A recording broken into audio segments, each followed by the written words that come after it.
এতিয়া মই য'তে যাওঁ মোক ল'ৰাবিলাকে সোধে যে ছাৰ পুলিচৰ চাকৰি কেতিয়া হ'ব, কেতিয়া এডমিট কাৰ্ড ওলাব।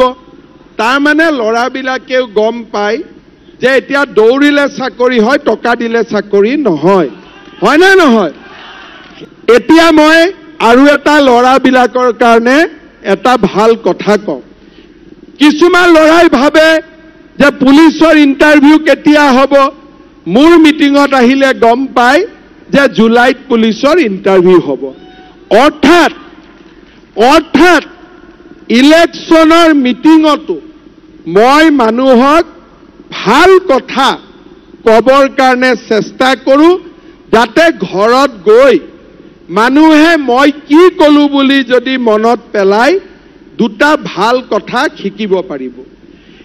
যেতিয়া এইবাৰ মই 1 লাখ চাকৰি দিলোঁ, তেতিয়া মই দেখিলোঁ যে এখন ঘৰৰে 2-3টা ল'ৰাই চাকৰি পায় আৰু কিছুমানৰ ঘৰত এটাও চাকৰি নাই, হয়নে? সেইকাৰণে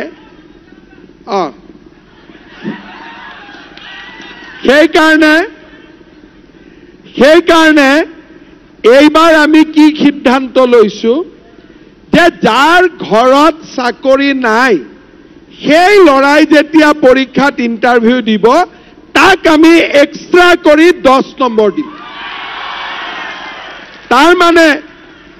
তাৰমানে যাৰ ঘৰত চাকৰি নাই সিও এইবাৰ চাকৰি পাব।